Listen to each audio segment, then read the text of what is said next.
Awal mulanya Solomon Fandi sedang mengantar anaknya yang baru pulang dari sekolah. Di tengah perjalanan, kawanan pemberontak sedang menuju ke arah rumahnya. Dengan berlari secepat kilat, Solomon pun berusaha untuk menyelamatkan kedua putrinya serta istrinya. Akan tetapi naas bagi Solomon, ia tertangkap oleh kelompok pemberontak, sebut saja RUF, Revolution United Front atau Pasukan Pembebasan Rakyat. Akhirnya Solomon pun digelandang ke sebuah pertambangan milik kelompok pemberontak tersebut.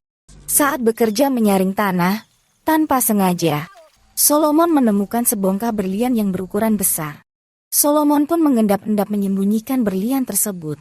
Takut aksinya diketahui komandan bengis itu, Solomon pun tertangkap basah. Dari tadinya juga sudah basah-basahan, Solomon dipergoki oleh sang komandan dan digertak supaya memberikan hasil temuannya itu. Dengan bersikeras Solomon pun tidak mengakuinya. Cekcok pun tak terelakkan. Tiba-tiba ledakan bom pun terjadi tepat mengenai komandan tersebut. Komandan pun tersungkur dan tak berdaya.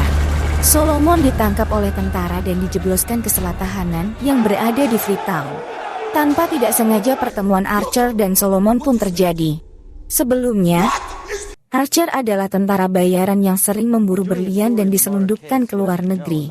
Pekerjaannya itu melibatkan atasannya Archer di kesatuannya. Teriakan dari dalam sela saat para tahanan meneriakan RUF telah datang sontak seisi. Sela pun ramai dan riuh.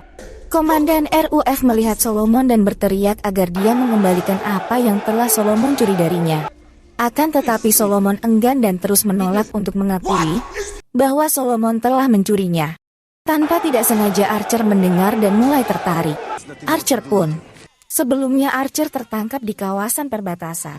Karena melanggar peraturan, akhirnya Archer pun dibui. Tak lama kemudian Nabil rekannya membayar uang tebusan dan Archer pun bebas. Saat di liar penjara, Archer meminta agar Nabil menebus orang yang bernama Solomon Fandi yang masih di dalam tak banyak cincong. Langsung Nabil pun menuruti apa yang telah Archer dapat. Akan tetapi Archer dibuntuti oleh rekan kerjanya. Lalu, Archer berhasil menjual berlian yang telah diselundupkan olehnya. Saat menikmati hasil jeripayahnya, Archer ke kedai Bang Mat. Sebut saja begitu.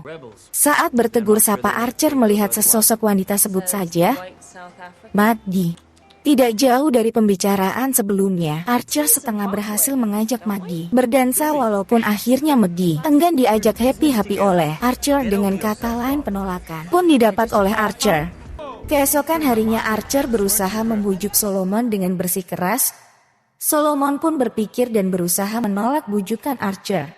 Setelah beberapa kali dibujuk dengan sangat amat terpaksa dan kondisi yang tidak memungkinkan, kelompok pemberontak PU sampai di Freetown dan merangsak masuk serta memberondong serta menyerang warga sipil yang tak berdosa.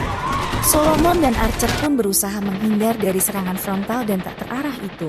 Di sebelah kanan mereka, tentara sedang dibantai secara membabi buta. Solomon Fandi dan Denny Archer pun berhasil melewati maut tersebut. Mereka merencanakan untuk mengambil kembali berlian yang Solomon kubur saat sebelum dirinya tertangkap oleh tentara. Saat di kamp pengungsian, Archer kesulitan untuk kembali ke hadapan kolonel. Ternyata Archer mendapatkan ide. Dengan amat terpaksa Archer meminta rekan seprofesinya Maddi untuk memberitahukan bahwa Archer Denny datang mencarinya. Walhasil Maddi pun datang menemuinya. Saat percakapan mengerucut bahwa Archer dan Solomon akan kembali ke tempat di mana sebuah berlian besar ditemukan oleh Solomon, Maddi masih beranggapan bahwa Archer memanfaatkan Solomon untuk sebuah keuntungan pribadi. Ternyata Archer mempunyai niatan baik bahwa keluarga Solomon akan Archer cari. Dengan imbalan berlian itu harus Archer dapatkan untuk sang kolonel. Maddi, Solomon dan Archer pun terbang menuju kamp pengungsian berikutnya dengan pesawat tumpangan dari Wahau. Sesaat ketika Solomon mencari, sesosok pun muncul. Solomon pun berteriak dan tentu saja istri Solomon pun menghampiri dan saling melepas rindu, dan Solomon berusaha bertanya akan keadaan putranya yang bernama Giovanni Solomon.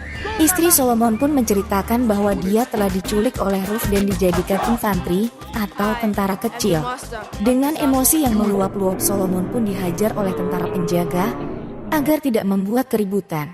Singkat kata, Solomon, Maddi, dan Archer kembali ke tempat asalnya dan menuju tempat berikutnya dengan mengikuti rombongan media. Archer beserta dua temannya itu pun dihadang dalam tengah perjalanan. Kontak senjata pun tak terelakkan dan korban kembali berjatuhan. Saat itu Solomon, Medi, dan Archer berhasil kabur dan lari ke dalam hutan.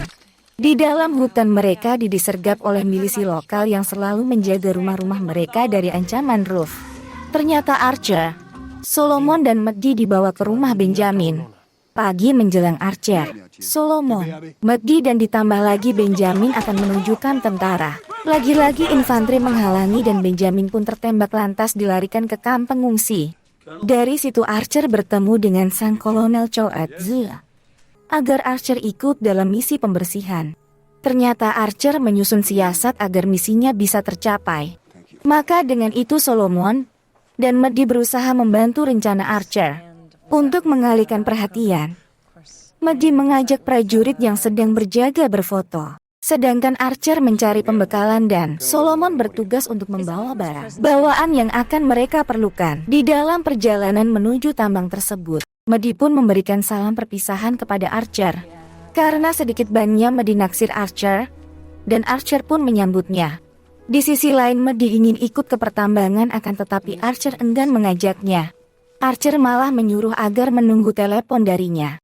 Perjalanan pun dimulai. Dengan berlari Archer dan Solomon berusaha agar cepat sampai. Karena Solomon sangat khawatir dengan keadaan anaknya yang diculik Ruth. Setelah lama perjalanan, akhirnya Solomon dan Archer mengintai dan menunggu momen pas untuk menyerang akan tetapi Solomon nekat mencari dia Fandi Solomon dan tentu saja sang ayah mengenali anaknya. Dari belakang Solomon berusaha untuk mengajak anaknya untuk menghampiri dirinya. Archer melihat dari kejauhan bahwa tindakan Solomon sudah tidak masuk akal. Sang anak enggan menerima kehadiran ayahnya. Dan Solomon pun ditawan kembali dan diperintahkan untuk menggali berlian tersebut. Tetap aja Solomon enggan buka mulut sampai-sampai dia dijadikan sandera. Tak lama kemudian bantuan pun datang dari pasukan kolonel Chow At-Zue. Kawasan pertambangan pun dilanda diterjang peluru helikopter dan ledakan. Di mana-mana nol dia terlihat. Justeris melihat kejadian tersebut dan tidak berani melangkah.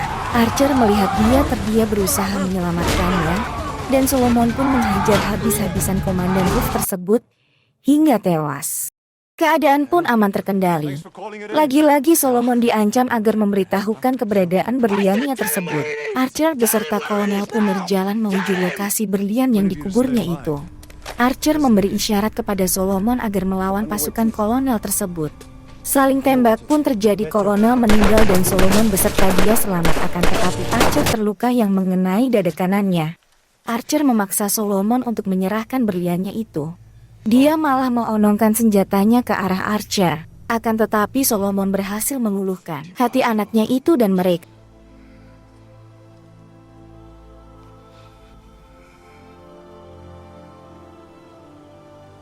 Come on, give it to me, huh? Anaknya itu dan mereka melarikan diri ke atas bukit ngarai agar dapat tumpangan dari rekannya Archer yaitu Nabil yang sudah diberitahukan sebelumnya. Titik penjemputannya. Sayang sekali penonton. Danny Archer tidak sanggup meneruskan perjalanan dan dia pun teringat pesan sang kolonel TII Adis East Afrika. Danny pun meninggal dengan kehabisan darah. Sebelum menutup matanya, Archer menelpon Medi agar dapat menolong Solomon di sana untuk sebuah kesaksian kepada dunia. Danny setuju bahwa kisah Archer akan dijadikan narasumber oleh Medi. Dan akhirnya kedua di balik semua itu pun terbongkar.